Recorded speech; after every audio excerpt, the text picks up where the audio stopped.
Hey, welcome to episode 3 of the Athletic Pivot. And I just want to give a little bit of warning, a trigger warning, because today we are going to be talking about depression and grief. And because I feel like it's not talked about enough, I want to make sure that I highlight this on my platform for athletes and life after sports because it's important. And I feel like we're all going through it, but we're just not saying anything. So I want to make sure that I get this out there because this is a huge issue amongst athletes and in their lives in life after sports. And as we know, mental health right now is getting so much attention, and I love it. And I love it. But for my platform, I want to make sure that I'm definitely talking about this as it pertains to athletes in the transition. So as many of you may know or, follow my platform, I have dealt with depression for years. I mean, can't get out of bed, having lack of motivation to do things, not wanting to go to track meets or not even want to watch it on TV. Like I was just feeling completely lost. And I'm just so glad that I'm in a place that I'm able to even talk about it now because it was extremely rough for me and I didn't know what to do. I didn't quite understand my feelings. I was just going day to day, not knowing myself or what I truly wanted. It was like, who do you talk to? Because you can't really talk to everyone about it because they won't really understand. And then like athletes, during the time that I was going through this, like athletes weren't sharing their story enough. So it's like I was going every single day drowning, like literally drowning every single day in just harboring those feelings and not knowing what to do with those feelings at all. And athletes with depression can vary in numerous ways. So it doesn't really look one way like athletes depression. Like it could be whether you have a sports injury and having to abruptly leave your sport, you've come to the end of your collegiate career and you're asking yourself like, what's next? We've all probably been there. um, you're done with your collegiate career, you don't know who you are, or you don't have the support of people cheering you on that were cheering you on while you were competing. I want to make sure I say that. Like you don't have the support of people who were cheering you on while you're competing. And this is a huge thing because think about it. When you're on a team, you have the support of your teammates, you have the support of your coaches, you have the support of people in the athletic department, you have the support of fans, you have the support of even family members and friends. But as soon as you're like out of the limelight, it's like, who's that person? Like, or as soon as you're done with the school, they just throw you into the real world and don't really tell you what to do next. And that has increased the likelihood of depression. And that's why I say that schools need to do a better job of transitioning their athletes in a way to where they're setting them up for success. Because like we know, less than 2% of athletes make it to the league or make it to the professional level of their sport. So what do you do with the other 98%? How are you helping the other 98%? Like we've competed for your school for so many years and you just throw us in the wind. So that right there is a topic for another day. But I wanted to make sure I highlight this, especially if you are someone listening who didn't necessarily do a sport, but you know someone who has done a sport and you supported them while they were doing their sport. Make sure you continue supporting them afterwards because it's huge and it means so much. You have no idea how much that means to an athlete who is transitioning, knowing that you not only love them while they're competing, but you also love them when they're not competing anymore and they're not in the limelight and they're not necessarily competing to be the best in the world. Okay, so let me just put that out there for those who aren't athletes and ask how you can support. That is one way. So yeah, like I've dealt with depression. One of the biggest ways in which I dealt with depression was that I had to abruptly leave my sport. Like you guys know, I shared my story last week. I had to abruptly leave my sport because I had an injury, and yeah, I was just tired of going through that emotional roller coaster. So when I was advised to go go see a therapist, shout out to my husband for advising me to go see a therapist, because that literally changed my life. But when I was advised to go see a therapist, everything started to make sense. And like I said in episode 1, I even took it farther to go see a life coach as well, because I knew that my life was so much more meaningful outside of track, but I just didn't know how to get there. Yes, the therapist helped me with this. Actually, let me just say this. The difference between a therapist and a life coach is that a therapist helps you identify those feelings that you are feeling and help you get through them, help you get to things of the past. But a life coach is more so someone who helps you deal with the future and how you can move forward, and motivate you in ways in which you can be successful in the future. So uh, I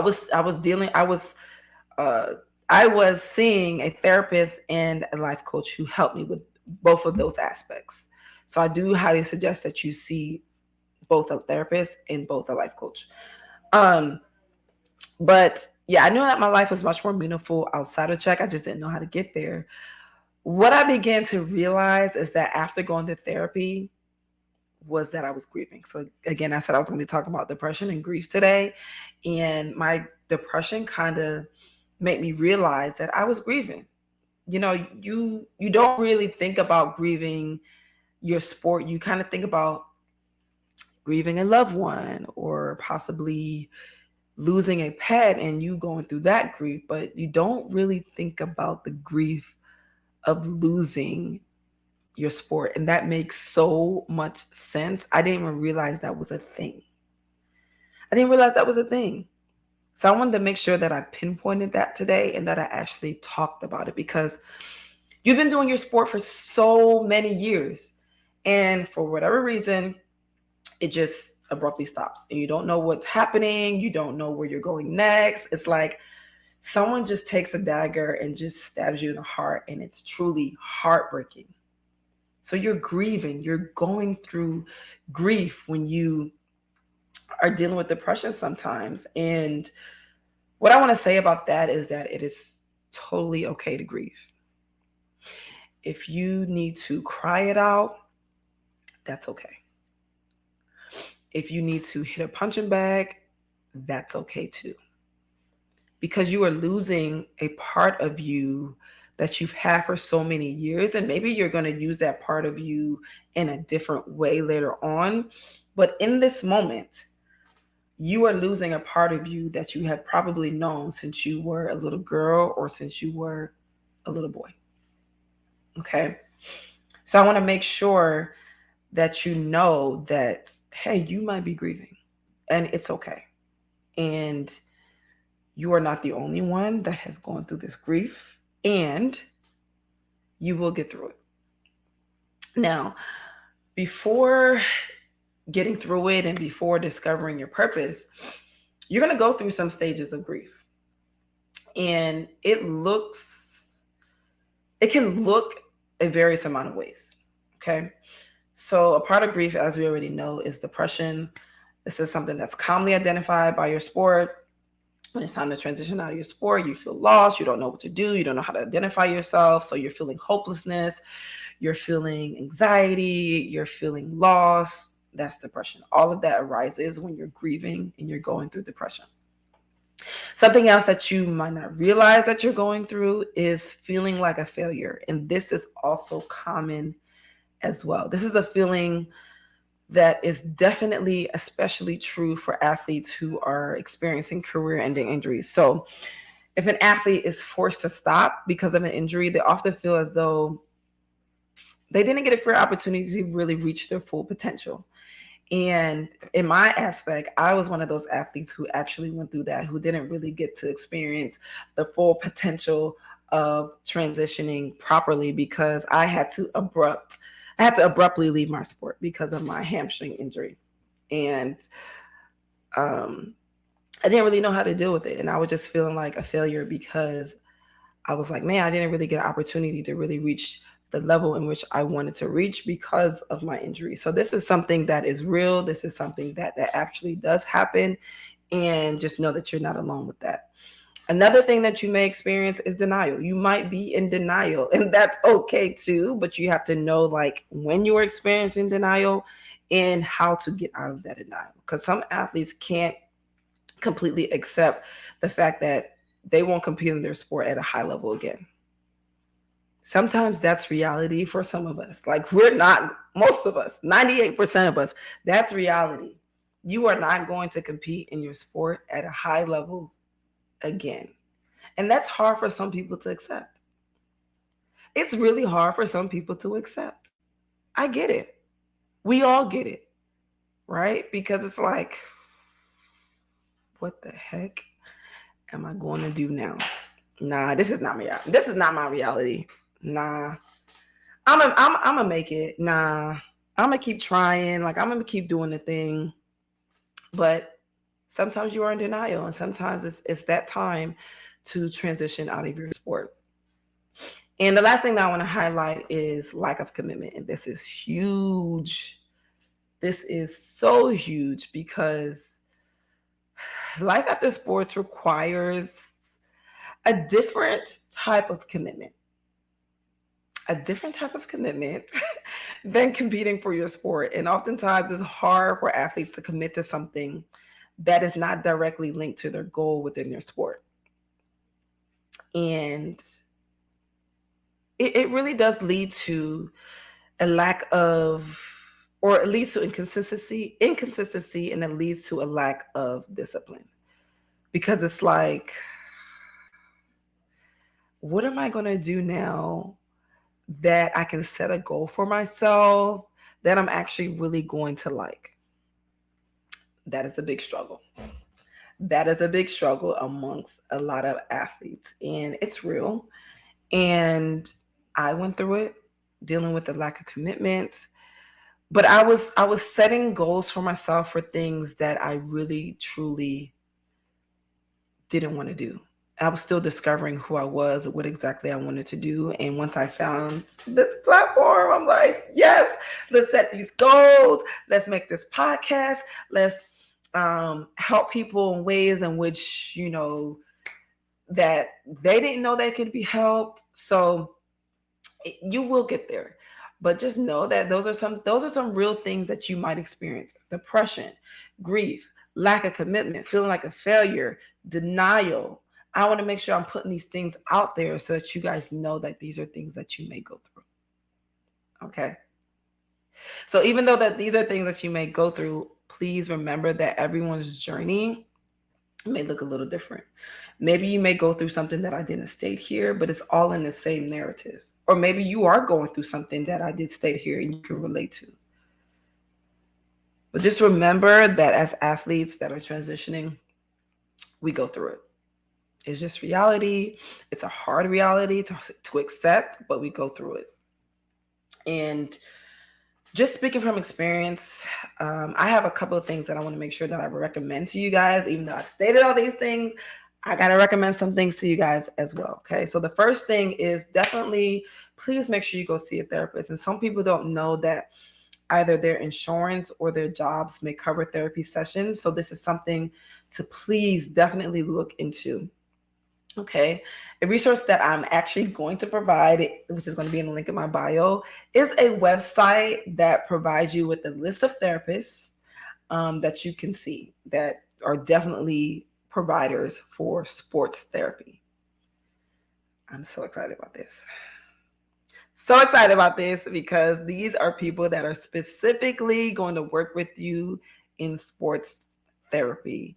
I actually got this link from someone called at the sports counselor on Instagram, and her name is Leah Howard.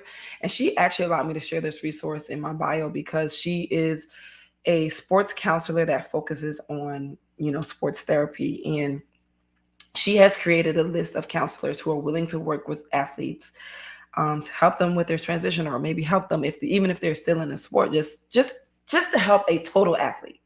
So definitely go check her out and go check out that website. Again, her name is at the sports counselor on Instagram. Please go check her out. Once you go see a therapist, to help you with your grief, to help you with depression, anxiety, whatever you might be going through. Another thing that I recommend for you to do is to see a life coach. Okay.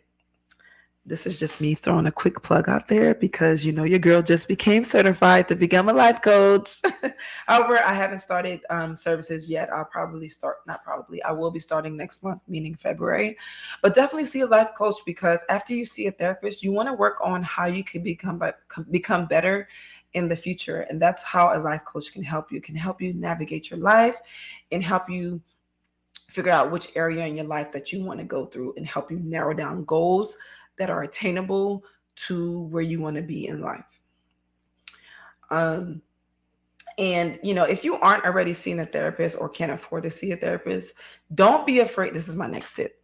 Don't be afraid to speak with a trusted friend. When I say a trusted friend or trusted support system, someone that wholeheartedly has your best interests at heart. Okay, so really dig deep and figure out like who this person is for me, and tell that trusted friend or that trusted support system how you are feeling, just so you can let it out. Okay, because harboring those feelings won't do anything but bring you into a deeper depression. So if you have a trusted friend or trusted support system that can help you, navigate those feelings and let it out, then definitely speak to that person. Or if you don't feel comfortable enough, write it in a journal to express yourself. That is definitely a great tool. Even to this day, I write in my journal to express how I'm feeling, because when I sometimes feel like someone might not understand what I'm going through, I just write it down, let those feelings out. So definitely let those feelings out. And then lastly, what I recommend for you guys is to find a healthy outlet. Having a healthy outlet. Why is this a tongue twister for me? Why is healthy outlet a tongue twister for me? Anyway, find a healthy outlet, or finding a healthy outlet is a great way for you to just hone in on how you are feeling. So if you're feeling anxious that day, you can let it out with your healthy outlet. If you're feeling depressed, if you're feeling anxious, just use that outlet to help you refocus on what's important to you and where you want to go in your future, and how you can help heal now as well.